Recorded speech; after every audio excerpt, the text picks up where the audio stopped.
Avant la lecture du jour, je me dis peut-être un petit récap sur les différentes lettres qu'on a vues de Saint Paul. Parce qu'on a terminé hier la première aux Corinthiens, on a terminé ce matin la lettre de Saint Paul, du coup, on regarde. On avait la plus ancienne lettre, ça c'était aux Thessaloniciens. Après on aurait une lettre polémique, ça c'était Galates. Après on aurait eu la masterclass, la lettre aux Romains, le premier traité de théologie chrétienne, rien que ça, le modèle de tous les traités de théologie. Et puis, on avait la première lettre aux Corinthiens qui, malgré son aspect faussement anecdotique, s'est révélé être un traité de pastoral quasi systématique lui aussi. Il y a du génie absolument partout dans Saint Paul. De quoi allons-nous parler maintenant ? Sans surprise, après la première lettre aux Corinthiens, je vous offre la deuxième lettre aux Corinthiens. La deuxième lettre aux Corinthiens que nous allons commencer est encore autre chose. C'est un écrit peut-être le plus personnel, le plus tourmenté du Nouveau Testament. Vous allez voir Paul à nu, à vif. En fait, ce qui s'est passé, c'est qu'il y a eu un drame à l'église de Corinthe, on ne sait pas quoi exactement. Il y a des gens qui sont venus mettre le bazar et les Corinthiens ne veulent plus de Paul. Mais oui. Et alors que d'habitude, Paul prend un peu de hauteur et ramène tout ceci à un niveau théologique sur la justification par la foi, la justification par la loi, là on a le sentiment qu'il l'a pris en pleine figure, il l'a pris personnellement. Vous allez voir Paul à nu et à vif. Je vous jure, ça va être saisissant par moment. Alors, maintenant qu'on a dit ça, cette lettre c'est un peu compliqué parce que c'est tellement un patchwork, il y a tellement de différences de style, de ton, de la polémique à la réconciliation, de la colère à la faiblesse, qu'on ne sait pas très bien s'il s'agit d'une seule lettre ou de plusieurs lettres qu'on aurait compilées ensemble. Donc pour le plan, on va tout simplement se laisser porter. Le grand axe qui unifie toute cette lettre, c'est la puissance de Dieu qui se manifeste dans la faiblesse humaine. On va commencer aujourd'hui avec le chapitre 1 et 2. Comme c'est une lettre de Saint Paul, structure classique, vous retrouverez l'adresse initiale, l'action de grâce et des nouvelles de la mission. Par contre, je vous demande de faire attention à cette phrase au début du chapitre 2. J'ai pris la décision de ne pas retourner chez vous dans un climat de tristesse. Ça se passe tellement mal entre Corinthe et lui que Paul a décidé de ne pas y retourner tant d'avoir tiré les choses au clair. Bonne écoute.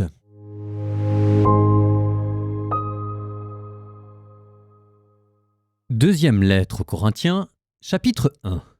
Béni soit Dieu, le Père de notre Seigneur Jésus-Christ, le Père plein de tendresse, le Dieu de qui vient tout réconfort. Dans toutes nos détresses, c'est lui qui nous réconforte, et ainsi nous pouvons réconforter tous ceux qui sont dans la détresse, grâce au réconfort que nous-mêmes nous recevons de Dieu. En effet, de même que nous avons largement part aux souffrances du Christ, de même par le Christ, nous sommes largement réconfortés. Quand nous sommes dans la détresse, c'est pour que vous obteniez le réconfort et le salut. Quand nous sommes réconfortés, c'est encore pour que vous obteniez le réconfort, et cela vous permet de supporter avec persévérance les mêmes souffrances que nous. En ce qui vous concerne, nous avons de solides raisons d'espérer, car nous le savons, de même que vous avez part aux souffrances, de même vous obtiendrez le réconfort. Nous ne voulons pas vous le laisser ignorer, frères. La détresse que nous avons connue dans la province d'Asie nous a accablés à l'extrême, au-delà de nos forces, au point que nous ne savions même plus si nous allions rester en vie. Mais si nous nous sommes trouvés sous le coup d'un arrêt de mort, c'était pour que notre confiance ne soit plus en nous-mêmes, mais en Dieu qui ressuscite les morts. Car c'est lui qui nous a arrachés à une mort si terrible et qui nous en arrachera. En lui, nous avons l'espérance qu'il nous en arrachera encore avec l'aide que vous nous apportez en priant pour nous. Ainsi, par l'intervention d'un grand nombre de personnes, la grâce que nous aurons reçue sera pour beaucoup de gens une occasion de rendre grâce à notre sujet. Ce qui fait notre fierté, c'est le témoignage de notre conscience. Nous avons vécu en ce monde et particulièrement avec vous, dans la simplicité et la sincérité qui viennent de Dieu, non pas selon une sagesse purement humaine, mais selon la grâce de Dieu.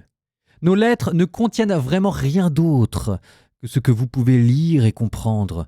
J'espère que vous comprendrez entièrement ce que vous avez déjà compris en partie, à savoir, nous sommes pour vous un sujet de fierté, de même que vous le serez pour nous, au jour du Seigneur Jésus-Christ. Fort de cette assurance, je voulais d'abord aller chez vous, pour que vous receviez une nouvelle grâce, puis en passant par chez vous, me rendre en Macédoine, enfin revenir de Macédoine chez vous et recevoir votre aide pour aller en Judée. Vouloir cela, était-ce faire preuve de légèreté, ou bien mes projets ne sont-ils que des projets purement humains, si bien qu'il y aurait chez moi en même temps le oui et le non? En fait, Dieu en est garant. La parole que nous vous adressons n'est pas oui et non, car le Fils de Dieu, le Christ Jésus, que nous avons annoncé parmi vous, Sylvain et Timothée avec moi, n'a pas été oui et non, il n'a été que oui. Et toutes les promesses de Dieu ont trouvé leur oui dans sa personne. Aussi est-ce par le Christ que nous disons à Dieu notre Amen, notre oui pour sa gloire. Celui qui nous rend solides pour le Christ dans nos relations avec vous, celui qui nous a consacrés, c'est Dieu. Il nous a marqués de son sceau et il a mis dans nos cœurs l'Esprit, première avance sur ses dons. Quant à moi, j'en prends Dieu à témoin sur ma vie. C'est pour vous ménager que je ne suis pas encore revenu à Corinthe. Il ne s'agit pas pour nous d'exercer un pouvoir sur votre foi, mais de contribuer à votre joie, car par la foi vous tenez bon. 2 Corinthiens, chapitre 2. J'ai pris la décision de ne pas retourner chez vous dans un climat de tristesse, car si moi je vous attriste, qui peut me réjouir, moi, sinon celui que j'ai attristé? Et si j'ai écrit comme je l'ai fait, c'est précisément pour éviter qu'en arrivant je sois attristé par ceux qui auraient dû me donner de la joie, car je suis convaincu, en ce qui vous concerne, que ma joie est aussi votre joie à tous. Ainsi, c'est dans une grande détresse, le cœur serré que je vous ai écrit, et en versant beaucoup de larmes, non pas pour vous attrister, mais pour que vous sachiez quel immense amour j'ai pour vous. Si quelqu'un a causé de la tristesse, ce n'est pas à moi seul, mais sans vouloir exagérer, c'est à vous tous, dans une certaine mesure. Pour celui-là, la sanction infligée par la majorité doit suffire, si bien que vous devez au contraire plutôt lui faire grâce et le réconforter pour éviter qu'il ne sombre dans une tristesse excessive. Je vous exhorte donc à faire prévaloir envers lui une attitude de charité. Et voici également pourquoi je vous ai écrit. Je voulais vérifier si vous êtes en tout point obéissant. Quand vous faites grâce à quelqu'un, je le fais moi aussi. Et moi, quand j'ai fait grâce, si j'ai fait grâce en quelque chose, c'était à cause de vous, sous le regard du Christ, pour ne pas nous laisser dominer par Satan dont nous connaissons bien les intentions. Quand je suis arrivé à Troas pour annoncer l'évangile du Christ, la porte m'était grande ouverte dans le Seigneur. Mais je n'ai pas pu avoir l'esprit tranquille, car je ne trouvais pas Tite, mon frère. Alors, j'ai fait mes adieux et je suis parti pour la Macédoine.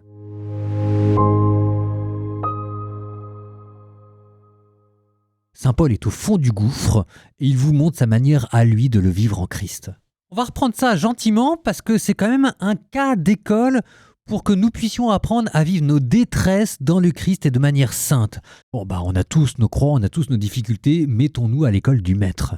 Paul est en train de poser ce qu'on pourrait appeler la grammaire de la consolation. Ça va commencer avec une bénédiction qui va reprendre en boucle un mot grec, paraklésis, consolation, ce qui vous a donné aussi paraklétos, le consolateur, un surnom de l'Esprit Saint. Et il va répéter ce mot en chaîne. Je vous cite. « Béni soit Dieu, le Père de notre Seigneur Jésus-Christ, le Père plein de tendresse, le Dieu de qui vient tout réconfort. » Je continue parce que c'est intéressant ça. Dans nos détresses, il nous réconforte et c'est ainsi que nous pouvons réconforter ceux qui sont dans la détresse. L'idée qu'il y a derrière, c'est que si Dieu fait traverser la détresse aux apôtres, c'est pour pouvoir les réconforter afin qu'ils deviennent eux-mêmes capables de réconforter les autres. Et il vous donne tout de suite un exemple concret pour que tout le monde comprenne bien. Nous ne voulons pas vous le laisser ignorer, frère, la détresse que nous avons connue dans la province d'Asie nous a accablés à l'extrême. Et là, saint Paul décrit ensuite ce que cette détresse a produit en lui. Ça l'a obligé à ne pas mettre sa confiance dans ses propres forces, mais en Dieu et dans la prière de la communauté. Et ensuite, une fois qu'on a donné le ton qui est de consoler tout le monde, saint Paul va rentrer dans le vif du sujet pour évoquer la relation blessée qu'il a avec les Corinthiens dans l'espoir de la guérir. Et ce qu'il va faire, c'est qu'il va chercher à purifier le regard que les Corinthiens portent sur eux-mêmes et sur lui, Paul. Et alors ce regard que les Corinthiens portent, Paul lui donne un nom précis, Sunaïdésis, la conscience. Sunaïdésis, la conscience, on a déjà eu un long commentaire pour vous dire que, d'après saint Paul, c'était la faculté spirituelle la plus intime de l'homme, le sanctuaire où il rencontre son Créateur. Bon, c'est à cette profondeur-là que se joue la réconciliation que saint Paul espère avec les Corinthiens. Il y a quelque chose de sacré qui se joue là. Saint Paul prévient, il va parler avec simplicité, avec franchise. Là aussi, il y a une leçon pour nous, en période de crise, on dit les choses. Et tant pis si on les dit mal, mais on les dit. Saint Paul qui vous dit « Je joue carte sur table en toute transparence et vous pourrez juger sur pièce ». Il abandonne la posture de l'autorité morale pour prendre celle du confident. L'autorité morale, c'était un peu comme il parlait aux Galates, qu'il prenait quand même un peu de haut. « Oh, Galates stupide !» On l'a lu, ça. Là, avec les Corinthiens, on sent que Paul a mûri. Il se place à leur hauteur. Paul est un peu embêté, donc il s'exprime en circonvolution. C'est un peu difficile de comprendre et s'y retrouver. Je vais vous la faire simple. Ce qu'on reproche à Paul, c'est d'avoir dit qu'il viendrait à Corinthe et de ne pas être venu. Et donc, il a donné l'impression d'être versatile. Si c'est ça, Paul, un homme qui ne tient pas sa parole, elle vaut quoi sa prédication ? Première réponse de saint Paul, ne confondez pas tout. Saint Paul, c'est une chose. Ce que je vous ai prêché, le Christ, c'est autre chose. Et lui, vous ne pouvez pas m'accuser d'avoir été versatile à son sujet. Alors ça, c'est ce qu'il dit à mots couverts quand il dit « Le Christ n'a été que oui parmi nous ». Alors maintenant, après, Paul en revient à lui-même. Est-ce que vraiment j'ai changé de projet ? J'avais dit que je viendrais vous voir, je ne suis pas venu. Mais vous voyez comment est-ce que d'abord Paul, qui aurait pu le prendre personnellement, a commencé par déplacer un tout petit peu la question en disant il n'est pas d'abord question de moi dans tout ça, il est d'abord question de Dieu. Interrogez vos cœurs et regardez si ce que je vous ai prêché, c'est vrai ou c'est faux. Alors pourquoi est-ce qu'il n'est pas venu ? Réponse de Paul, si jamais il était venu, ça se serait très mal passé. Je n'ai pas voulu venir vous voir pour vous attrister. Et est-ce que c'est de l'indifférence ? Non, réponse de Paul, si vous saviez comment j'ai pleuré, ça c'est l'amour que j'ai pour vous, c'est par amour que je ne suis pas venu vous voir. Vous me croyez pas, tant pis pour vous, n'empêche que c'est vrai. Et de là, il en vient aux Corinthiens pour leur dire « J'ai bien appris ce qui se passait chez vous et comment ça avait causé du tumulte et comment vous étiez divisés entre vous et même vous avez pris quelqu'un pour le reprendre et pour l'attraper. Et il faut déjà que entre vous, Corinthiens, vous arriviez à vous réconcilier. Il faut que vous arriviez à trouver l'équilibre entre justice et miséricorde entre vous à mon sujet et là, je reviendrai. » Et Paul continue en disant « Maintenant, vous ne faites pas avoir parce qu'en fait, ce qui se passe chez vous, c'est l'œuvre de Satan. » Verset 11, nous ne devons pas laisser Satan avoir l'avantage sur nous. Satan, c'est le diviseur. Au nom du Père et du Fils et du Saint-Esprit, Amen. Seigneur, je te confie mes conflits, toutes les personnes avec qui ça ne va pas bien. Je te demande, Seigneur, de pouvoir rétablir un climat de confiance et de sincérité. Je te demande, Seigneur, de purifier ce que j'ai dans mon cœur pour que, plutôt que de le vivre dans l'amertume, je le vive dans l'amour. Et même si c'est un amour blessé qui me fait souffrir, que ce soit pour moi un moyen de me rapprocher de toi et de goûter ta consolation. Seigneur, prends-moi dans tes bras pour qu'à mon tour je puisse prendre mes proches dans mes bras.